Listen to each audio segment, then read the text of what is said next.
The Curse of Tutankhamun is one of the most famous and enduring legends in the history of archaeology. It is a tale that intertwines ancient history with the supernatural, creating a story that has fascinated and puzzled people for decades. But is the curse of the boy King Tutankhamun a genuine supernatural phenomenon? Or is it simply a myth created by coincidence and the media? In this video, we will delve into the mystery surrounding Tutankhamun's tomb and the supposed curse that followed the discovery of his resting place. In 1922, British archaeologist Howard Carter made one of the most significant discoveries in the history of archaeology. The tomb of Tutankhamun, an ancient Egyptian pharaoh who had died young and whose tomb had remained untouched for over 3,000 years. Tutankhamun, often referred to as the Boy King, ascended to the throne at just 9 years old and died at the age of 18. His tomb, found in the Valley of the Kings, was filled with treasures, mummies, and priceless artifacts that had been untouched by looters for centuries. Carter's discovery was groundbreaking. The tomb of Tutankhamun was one of the most well-preserved tombs ever found in Egypt, and it provided an unprecedented look into the life and death of an ancient Egyptian ruler. But it also sparked a series of tragic and mysterious events that gave birth to the legend of the curse. Almost immediately after the tomb was opened, a series of strange deaths and misfortunes began to occur. The first and most significant of these deaths was that of Lord Carnarvon, the British financier who had funded Carter's excavation. Carnarvon died suddenly in April 1923, just months after the tomb was opened, from an infected mosquito bite that led to blood poisoning. His death was widely reported, and many believed it was the first evidence of the curse. The media quickly seized upon the idea of the curse, and the story became a sensation. It was claimed that anyone who had entered Tutankhamun's tomb would be doomed to suffer a terrible fate. Over the following years, a number of people connected to the discovery of the tomb died under mysterious circumstances, including some of Carter's team members and others who had been involved in the excavation. The most famous claim was that a curse was inscribed on the tomb of Tutankhamun itself, warning that death would come to anyone who violated the tomb's sanctity. Some even argued that Tutankhamun's spirit was seeking vengeance for the disturbance of his eternal rest.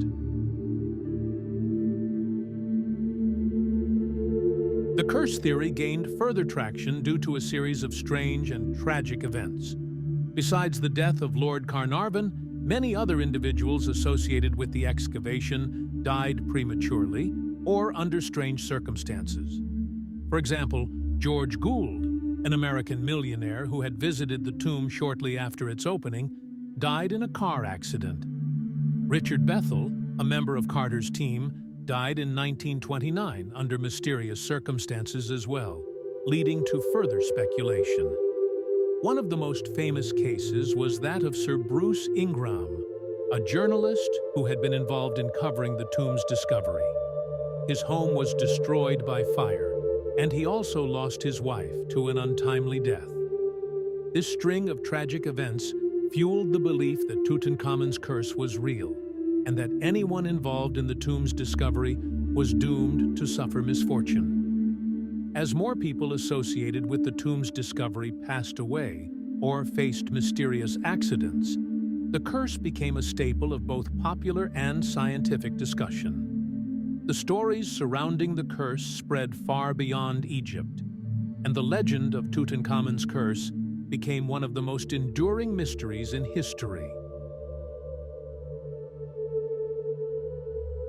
While the curse of Tutankhamun continues to capture the public imagination, many scholars and scientists have offered alternative explanations.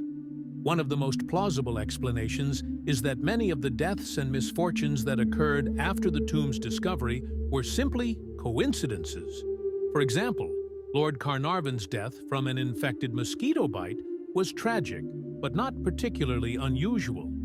Malaria and other mosquito-borne diseases were common in Egypt, and it was not uncommon for individuals to die from such infections during that time period.